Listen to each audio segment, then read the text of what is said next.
This is my 2019 CRF250L. The engine is bone stock, and I've had it for about 5,000, close to 6,000 kilometers now, actually. I did a couple of modifications to it, like the Two Brothers carbon fiber slip-on, DRC Tail Tidy, the Zeta XC handguards.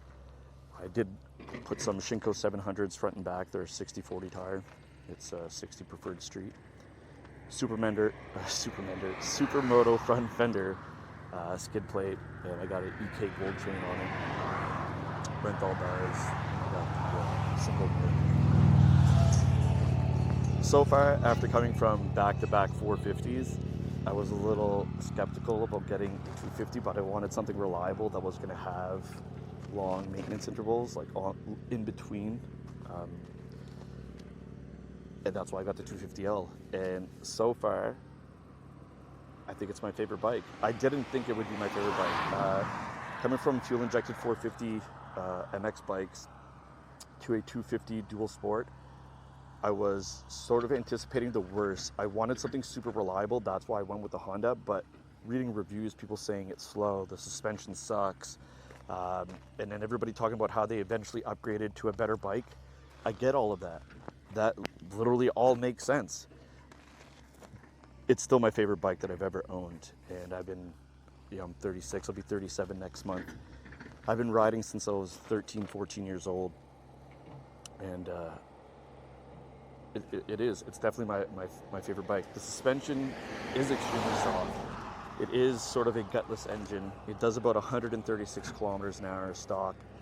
If I'm going downhill tucked, I got it up to 145, 146, but as soon as you untuck and as soon as that road levels out, it gets back to like the 133 to 135 mark real quick. So, I mean, it's definitely not fast, but there are benefits to not being able to go fast. I am less likely to get an insane speeding ticket. Look, I got the action camera running. I got the Insta360 Ace Pro 2 going. It's tempting to always get good footage. So if I was on a faster bike, I would be getting the best footage that I could on that bike. And look, you're gonna push your limits sometimes, not just to get the footage, but to enjoy yourself. When I push my limits on this 250L, I don't feel scared. Like, I feel completely in control. It's not that it's underwhelming. It's just enjoyable. Like, it's perfect. You really don't need to go faster. I've come to get over my 450 ego and realize that this is all I need. On trail, off trail, on the roads. I drive it back and forth to the gym. I go do errands with it around town instead of taking my truck, and it's absolutely perfect. You want to hit the ditch, you want to hit the trails, go from road to trail. You're really not going to beat this bike. You got the 300L, CRF250L, CRF300L. I don't know, the only thing that I've had to do as far as maintenance is I've changed the oil once in the last 6,000 kilometers. That's it. Starts every time. The shifts, everything. I've had one false neutral. I was banging on it, 6th gear, and it clicked out a 6-1 to neutral. I went home, I checked the forums, and other people have experienced this. Doesn't seem to be a big deal, but it's happened once in the 6,000 kilometers that I've had. So that's like the only hiccup that I've had. And I know that because it caught me off guard. I was going quite quick, and the revs just went straight to red line, and I lost all my acceleration. I looked down, the neutral light was on, and I'm thinking, what the fuck just happened? They do sometimes, for whatever reason, have the ability to kick into a false neutral. But all bikes can't do that. Multiple bikes, models, manufacturers have all done that. I've seen it on the forums. Only hiccup that I've ever had with this bike. It costs like $6 to fill. I get about, 150, 160 kilometers a tank, depending how I'm riding. It's amazing. If you're thinking about getting one, just get it. And if you don't like it, then you sell it. It's as simple as that. It's not a loss. It's not a loss. I got it for a great deal. It's $3,700 Canadian.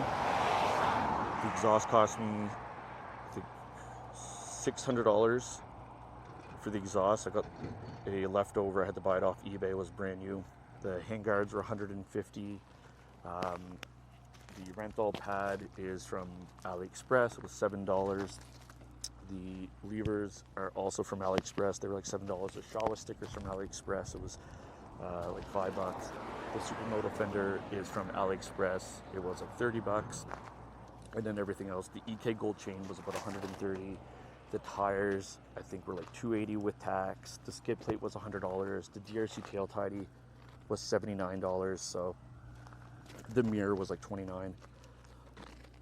That's it. I'm most likely going to get all my money back when I go to sell it. Probably sell it for like $47. Like I said, I got it for a really, really good deal, and it's still a really great shape, great running bike. And I might keep it also. I am tempted to go back to a 450, like get a CRF250L, but I don't know. I love it. I really, really do love this bike. Look where I am right now.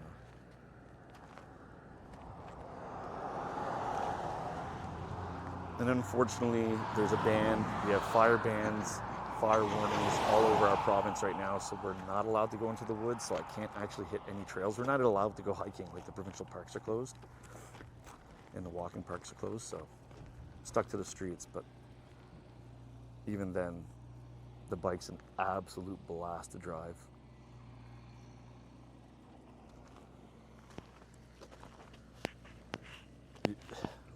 Yeah, I hear a lot of people complain and say it wasn't the bike for them.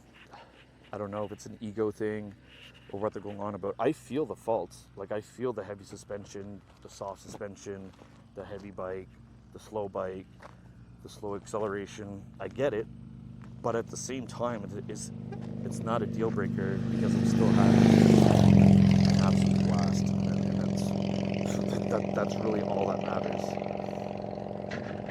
Get one. If you're thinking of getting one, just get it. If you don't like it, sell it. Man, everybody's out on a nice ride today. Beautiful day. I gotta get back home to my dog. Just want to make a quick video, quick review after I went on the bike for almost 6,000 kilometers. I did crash it. I went down at like 80. I was on a back road, like a log road. That's the only thing that happened. This, and I bent the skid plate, and I scratched that a little bit, but handguards definitely did their job and saved the controls on that side. Bars also. I had the bars, so the bars make a big difference. Had it been the stock bars, they would have bent, and had I not had handguards, I would have fucked my controls up for sure. But together, they work as a pretty good crash pad. All right.